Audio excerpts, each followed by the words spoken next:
North Atlantic Treaty Organization, or NATO, was originally formed in 1949 in the wake of World War II and at the beginning of the Cold War. At that moment, the world was beginning to orient toward what we might think of as the modern global order, which at the time was predicated on having two superpowers, the United States and the Soviet Union, and the world was being carved up into their respective spheres of influence. NATO was formed as the military component of the West's protection effort, as the Soviets and other powers who had occupied that land in the past had a history of turning their neighbors into client states, because their territory provides little in the way of natural borders. Their inclination, then, was to either invade or overthrow neighboring governments so they could function as buffers between the Soviet Union and its potential enemies. The theory behind NATO is collective security. If anyone attacks one of the member nations, the others will come to their aid. Article 5 of the NATO Treaty says that an attack against one member is considered an attack against all members. And while this theoretically would be applied against any would-be attacker, it was 100% created so that the Soviets and their Warsaw Pact allies knew that if they attacked, for instance, Norway, the other NATO nations, including importantly the United States, which again was one of just two superpowers in the world at that point, all the other powers like the UK and France having been devastated by World War II, those other nations would join in their defense. NATO today is quite a bit bigger than it was originally. It started out with just 12 countries in Europe and North America, and as of 2025, there are 32, alongside a handful of nations that are hoping to join, and which are at various points along the way to possibly someday becoming member states. What I'd like to talk about today are recent provocations by the Soviet Union's successor state, Russia, against NATO, and what these provocations might portend for the future of the region.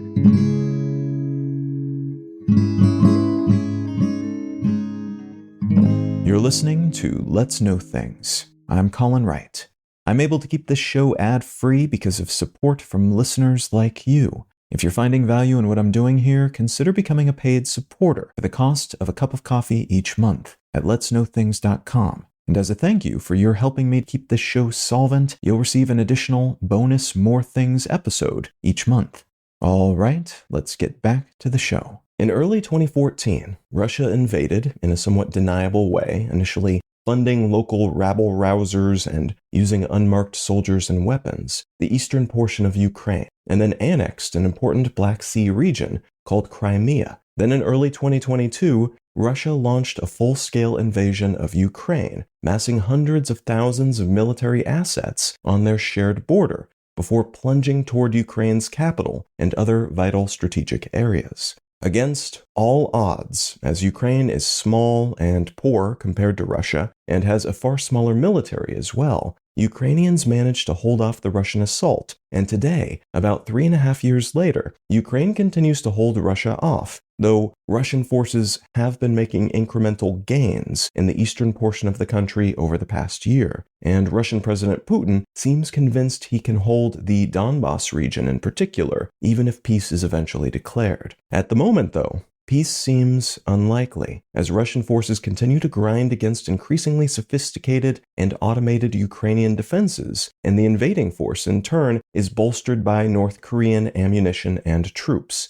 Ukraine's exhausted soldiery is periodically and irregularly bulwarked by resources from regional and far-flung allies, helping them stay in the game, and they are fleshing out their locally grown defense industry, which is specialized in asymmetric weaponry, like drones and rockets. But Russia still has the advantage by pretty much any metric we might use to gauge such things. Over the past 3 weeks, concerns that this conflict might spill over into the rest of Europe have been heightened by Russian provocations along the eastern edge of the NATO alliance. Russia flew drones into Poland and Romania, fighter jets into Estonia, and aggressively flew fighters over a German Navy frigate in the Baltic Sea. Article 4 of the NATO Treaty was invoked, which is the lead-up invocation to an eventual invocation of Article 5, which would be a full-fledged defense by the bloc against someone who attacked a NATO member. And that's on top of Russia's persistent and ongoing efforts to influence politics in Moldova, which held an election over the weekend that could serve as a foot in the door for Russian-influenced campaigns and Russia-stoked coups within the European Union. Or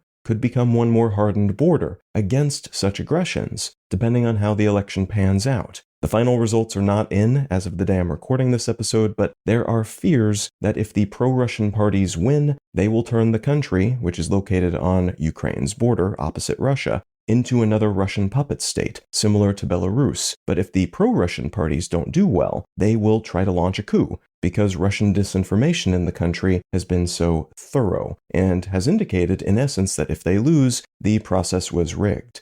All of which is occurring at a moment in which NATO's most powerful and spendy member, by far the United States, is near universally pulling out of international activities, the second Trump administration proving even more antagonistic toward its allies than the first one, and even more overt in its disdain for alliances like NATO as well. It's probably worth noting here, too, that part of why things are so hectic in Moldova during this election season is that the US government has stopped pressuring social networks to tamp down on overt misinformation and propaganda from Russia-aligned groups, and that's led to significant fog of war for this most recent election. Considering the US's recent unreliability, and in some cases complete absence regarding NATO and similar alliances and pacts, it's perhaps prudent that NATO member states have recently agreed to up their individual spending on defense. All of these states meeting or exceeding their pre-2025 summit goal of 2% of their GDPs, that target increasing to 5% by 2035. This is notable in part because it is something that Trump demanded of them, and that demand seems to have worked and to have probably been a good idea, given the circumstances in Russia and Ukraine right now. But this is also notable because of what it represents: a secession of leadership by the US in this alliance. The United States has long been the big stick wielded by its European allies, and this administration basically said, hey,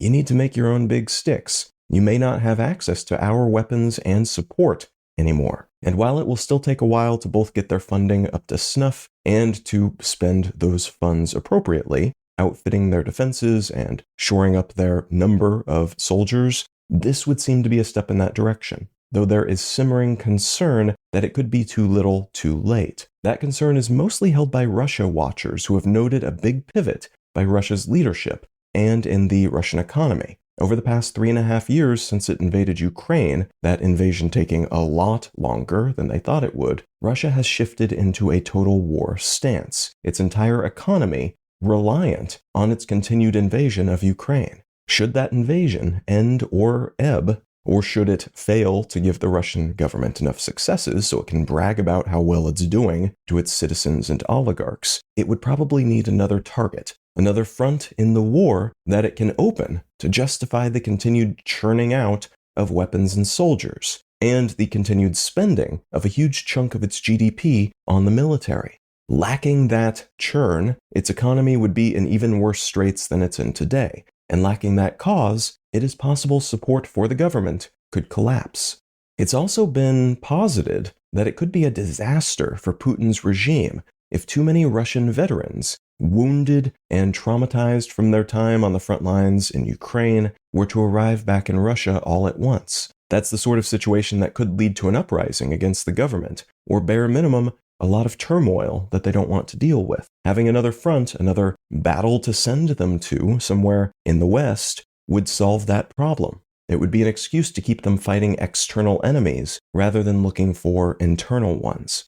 Russia's foreign minister, Sergei Lavrov, recently said that NATO and the EU have declared a quote-unquote real war against Russia by participating in the conflict, by providing arms and support for Ukraine. This is, by most estimates, a fairly silly thing to say, though it is the kind of statement an aggressor makes when they want to make themselves sound like the victim, and when they want to justify moving on to victimize someone else. You attacked us for no reason. We are thus completely within our rights to defend ourselves by attacking you. We are in the right here, and you are the bad guys. This could be just saber rattling, and it usually is. Lavrov says things like this all the time, and it's almost always state-sanctioned bluster. The drone and jet flyovers, likewise, could be meant to send a signal to the EU and NATO. Back off, this is not your fight, but if you continue supporting Ukraine, we will make it your fight, and we think we can beat you. It's also possible, though, that these actions are meant to test NATO defenses at a moment in which the US is largely absent from the region. China and Russia have never been tighter, and they're pretty tight with the belligerent North Korea and other allies as well, and that tightness includes supporting each other's regional goals and militaries, and at a moment in which Russia seemingly has many reasons, mostly internal, to expand the scope of this conflict.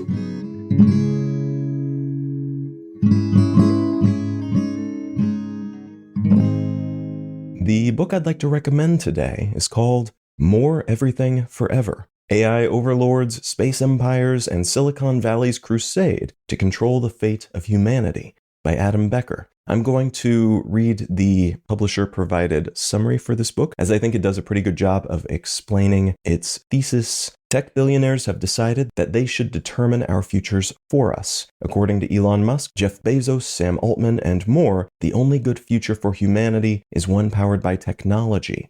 Trillions of humans living in space, functionally immortal, served by superintelligent AIs. In More Everything Forever, science journalist Adam Becker investigates these wildly implausible and often profoundly immoral visions of tomorrow, and shows why, in reality, there is no good evidence that they will or should come to pass. This book provides a useful counterpoint, I think, to more optimistic visions of the future, and tech-enabled futures in particular, and if anything about that sounds interesting to you, consider picking up a copy of More Everything Forever by Adam Becker. Let's Know Things is a listener-supported show. I don't make any money from ads, only what listeners contribute by becoming paid supporters at letsknowthings.com. If you're not in the position to become a paid supporter at the moment, consider leaving a quick review wherever you get your pods. Those help get the show in front of more people and lend a hint of credibility to independently made shows like this one. A huge thanks in advance, whatever shape your support might take.